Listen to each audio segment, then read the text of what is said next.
고장난 변이를 누가 일으키느냐?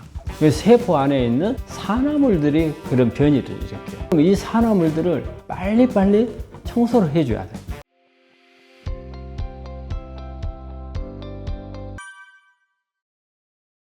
네, 이제 우리 암이라고 하는 게 이제 발생을 하는 것을 한번 봐야 돼요. 암은 유전자 변이에 의해서 오는 거거든요. 우리 환자분들이 유전자 변이란 말을 참 많이 들어봤을 거예요. 암은 뭐 돌연 변이에서 발생을 한다 하는데 그게 어떤 거냐면요. 우리 모든 세포 안에서 세포가 이렇게 하나가 두 개가 되고 하는 거는 유전자 정보에 의해서 유전자가 세포에 연락을 해서 하나 더 만들어. 그럼 하나 더 만드는 거예요. 그 신호는 유전자가 주는 거예요. 유전자의 신호가 없으면 절대 만들어지질 않아요. 그러면 우리가 정상적인 우리 세포 안의 핵에서는 가지고 있는 유전자는 꼭 필요할 때만 만들도록 신호를 보내요. 그런데 이 세포 안에 있는 유전자가 손상을 입었어요. 손상을 입게 되면 변이가 일어나요. 이 변이된 유전자 중에서 특히 암세포 성장에 관여하는 유전자, 또 암세포 성장을 억제하는 유전자, 이런 유전자들이 변이가 일어나면 이렇게 성장을 촉진하게 하는 유전자가 성인이 됐을 때는 그런 기능을 안 해요. 이제 더 이상 많이 클 필요가 없기 때문에.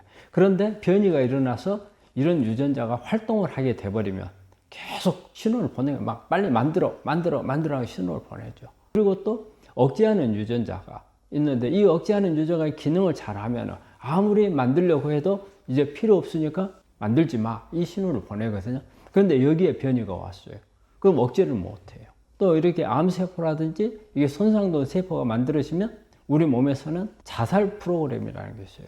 스스로 노화되거나 암으로 변화된 세포는 죽여버릴 시스템이 있거든요. 이게 또 고장이 났어요. 그렇기 때문에 이런 고장난 변이에 의해서 암이 만들어지는 거거든요. 자, 그러면 이런 고장난 변이를 누가 일으키느냐? 세포 안에 있는 산화물들이 그런 변이를 일으켜요. 그러면 그 세포 안에서 산화물들이 어디서 만들어져 나오느냐? 우리가 숨을 쉬잖아요. 이 산소를 이용해서 세포 안에서 미토콘드리아에서 에너지를 만들어요. 에너지를 만드는데 산소를 이용하다 보니까 여기서 나온 찌꺼기들이 생겨요. 이게 산화물이에요. 그럼 이 산화물들을 빨리빨리 청소를 해줘야 돼요.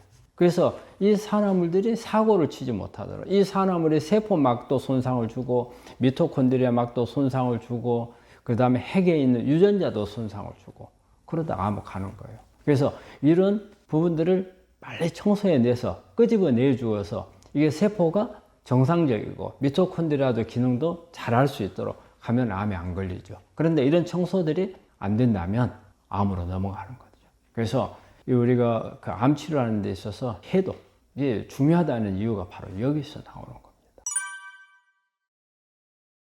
우리가 이제 청소 방법 크게 세 가지로 나뉘어요. 1단계 해독이 있고, 2단계 해독이 있고, 3단계 해독이 있어요. 그럼 우리 세포 안에서 이렇게 이제 산화물이 만들어져요. 그러니까 미토콘드리아에서 제가 산소를 이용해서 만들어진다 했잖아요.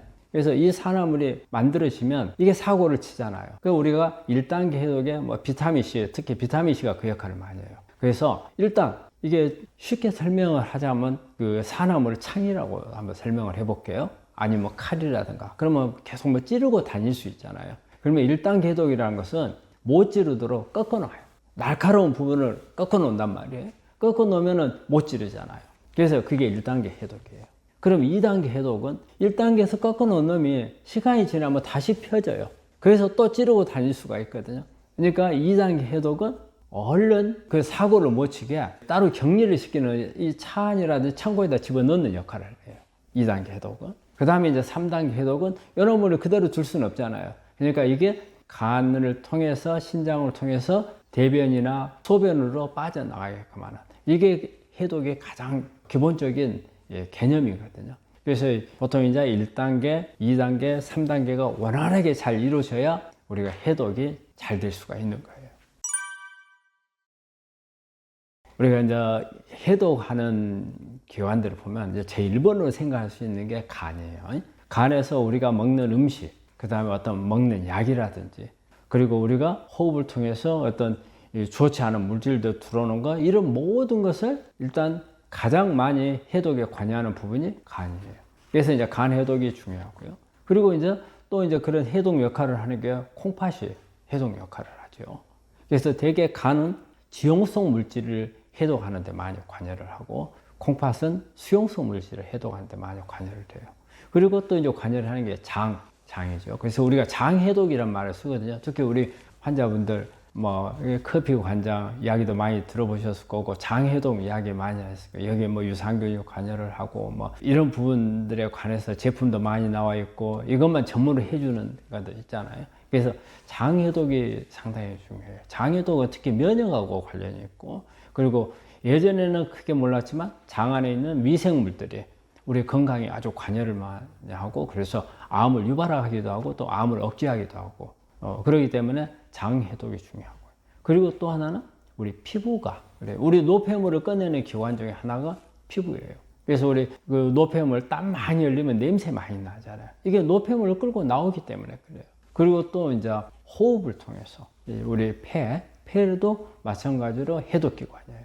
우리가 이산화탄소 밖으로 내보내잖아요. 그리고 여러 가지 우리가 기화될 수 있는 이런 물질들을 내보내는 거고. 그리고 또 하나 중요한 게 하나 있어요. 뇌예요, 뇌. 우리가 뇌는 단순히 생각을 하고 어떤 우리 몸의 신진대사를 어떤 지휘하는 역할을 한다고 생각하잖아요.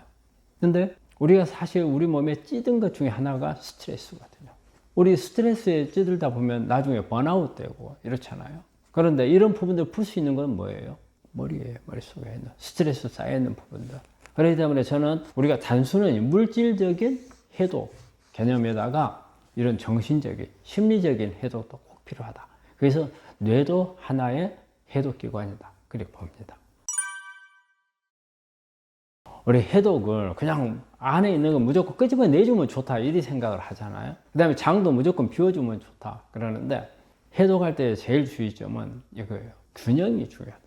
우리 환자들 이렇게 보면 여러 가지 항산화제라 해가지고 수도 없이 막 여러 가지를 먹어요. 근데 항산화제를 너무 많이 먹으면 좋지 않다는 것을 우리 환자분들 많이 알고 계시나 몰라요. 항산화제는 너무 많이 할 경우에는 좋지 않아요. 왜냐하면 제가 앞에 설명한 1단계, 2단계 해독을 말씀드렸어요. 1단계 해독은 어땠어요? 제가 앞에서 창이나 칼을 약간 구부려 놓은 거라는 거예요. 찌르는 것을 막기 위해서. 그러면 시간이 지나면은 이게 다시 또 이제 펴져요. 그 다음에 이제 2단계를 빨리 해줘가지고 이 부분을 펴지기 전에 해줘야 한다는 거죠. 근데 구부러져 있는 상태, 이 물질들을 우리가 이제 ROS라는 용어를 써요. 그래서 반응성 산소종. 이제 이런 말을 쓰거든요. 이게 사실은 암을 일으키는데 상당히 큰 역할을 해요. 그래서 항산화제를 많이 쓰게 되면 1단계 해독은 많이 일어나요. 근데 2단계 해독이 빨리 일어나지를 못하면 1단계 반응성 산소종들이 많아가지고 이게 문제를 더 일으켜요.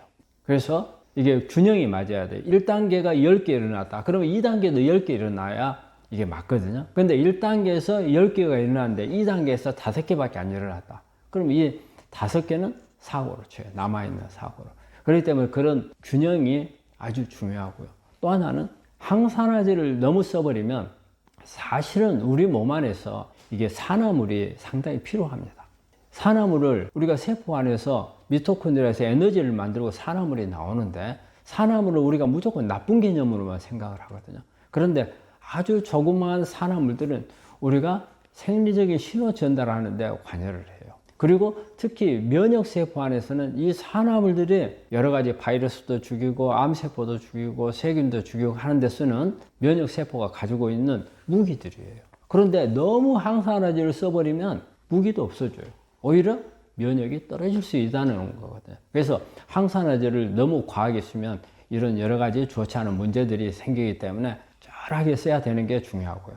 또 하나 우리 장도 그래요. 장 해독할 때 우리 관장을 이제 주로 이제 숙변을 제거하고 하기 위해서 이제 관장을 많이 하잖아요. 장 해독하는 데 있어서. 그런데 이게 너무 자주 하게 되면 우리 장 점막에서 미네랄이 엄청 많이 빠져나가 버려요.